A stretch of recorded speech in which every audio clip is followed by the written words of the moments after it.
any money back, and so they're kind of trapped. Their futures are tied to Goff. I would argue this, Coach, that Goff is not. He's only $22 million a year. He's won 9 games with McVay.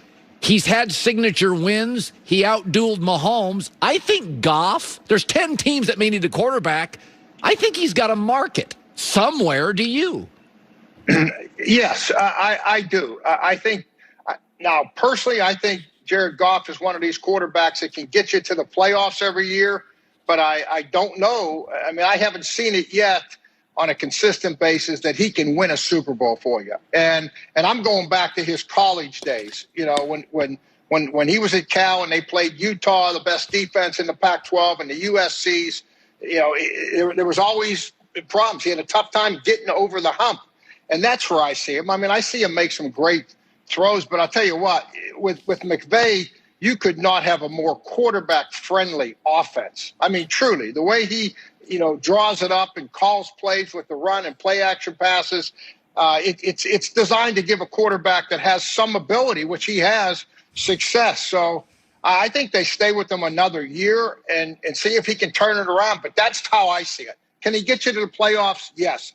Is he going to win a Super Bowl for you? I haven't seen that yet. I don't see it.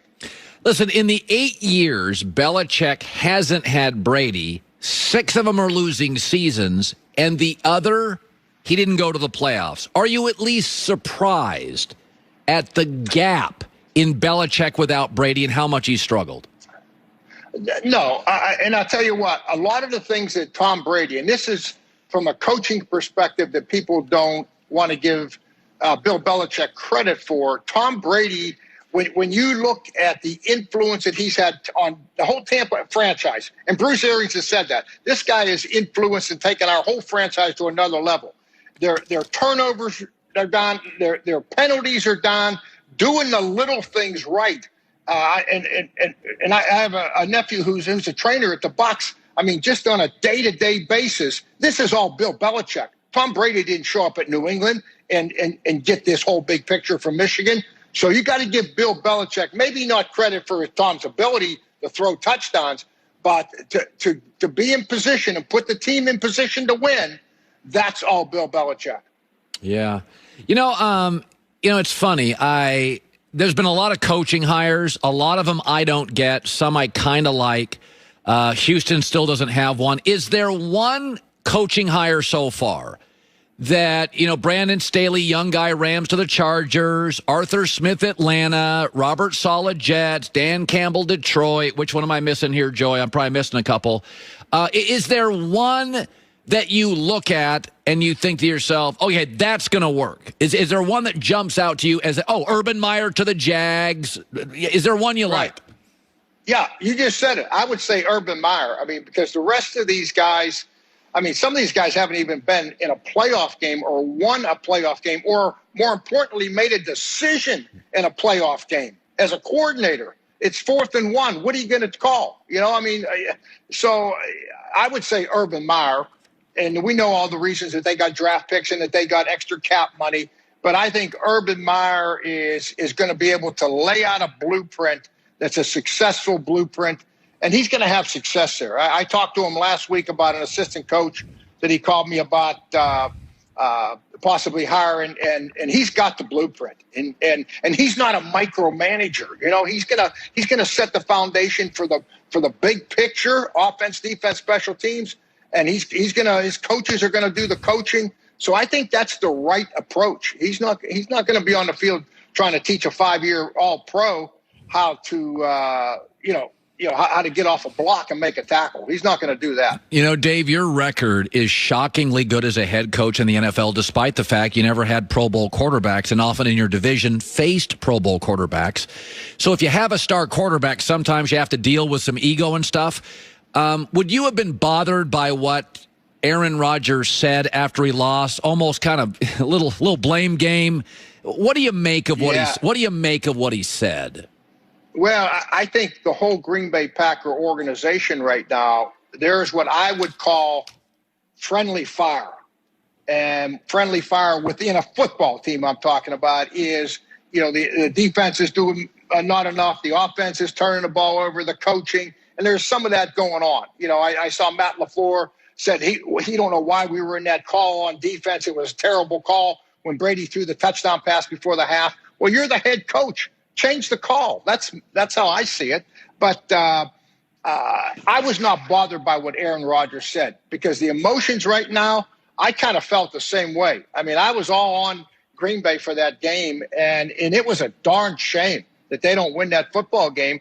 And we all know the reasons why. So I think there was some real frustration there. I think what's going to happen, and what should happen, if I'm the head coach, I'm calling Aaron Rodgers in and saying, we're going to sign you. We're going to draft you a top free agent receiver. We're going to get you. You got to add some pieces to the pile to help him right now. I mean, he got sacked by a 4-man rush.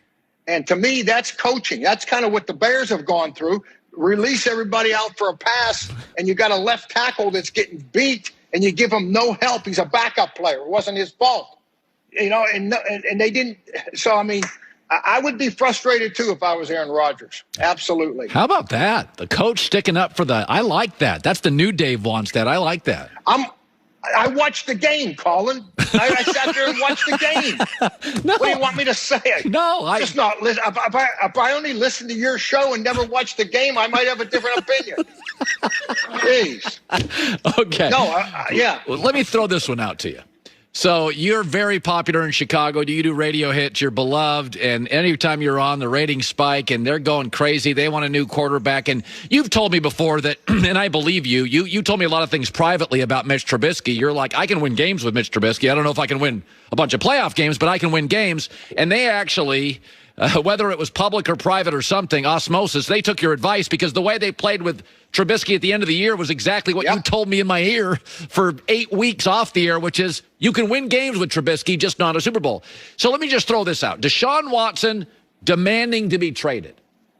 If you were Deshaun Watson and I could go to Miami and get a great coach, I could go to Chicago and get a great defense, I could go to New York and be a star, what would you choose? You're his agent. Where would you tell him to go?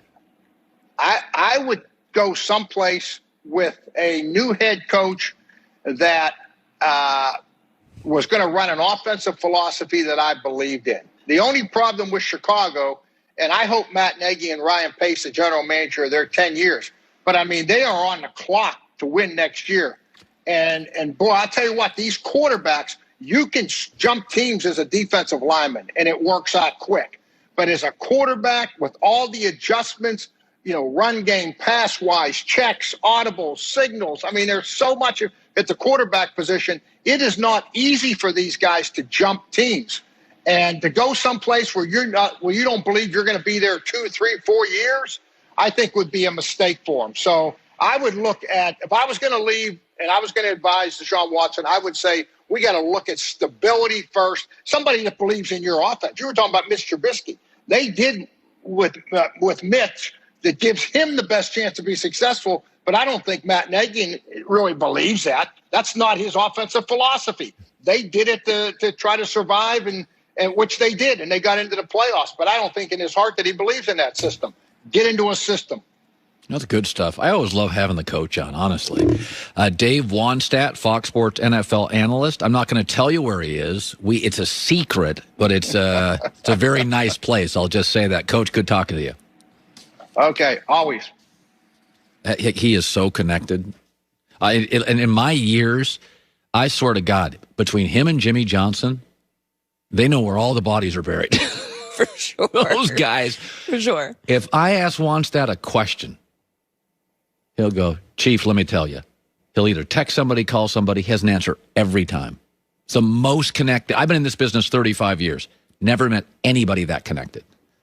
You just hang around Jimmy Johnson for a decade, you end up meeting a lot of people. Well, think about where the two of them have been. First of all, they dominated at Miami, and then they dominate Oklahoma State. They made it into a pro. Then they go to the Cowboys. Then he goes to the Bears and Chicago. He knows every owner. He knows all. And plus, Dave's such a nice guy. Everybody likes to be around him. He's one of those guys you always... He makes you feel very comfortable. Yeah, he's got great stories. I once flew... This sounds so bougie. It's a long story. It was my first day at the company. So I did, my hair was all messed up. I did a Michigan-Utah game. It was the first thing I did. I didn't do the show first thing I did. It was Harbaugh's first game at Michigan. Right. And they played Utah, and they flew us back on a private jet. It was very nice of the company. And I sat next to Wannstedt. I was tired. He didn't stop talking for 2 hours. He told 30 stories. At one point, I sat and turned to whoever the other people were, and I'm like, is this what he's like every day? And they're like, yeah. Dave just tells stories. And they were all fascinating. Well, he's the best stories. Today is Jersey Mike's day on the herd. Yeah, it is. In these crazy times, Jersey Mike's is so convenient. Clean pickup stations for the app and the online orders. Their app is no contact at the door or delivery at Jersey Mike's.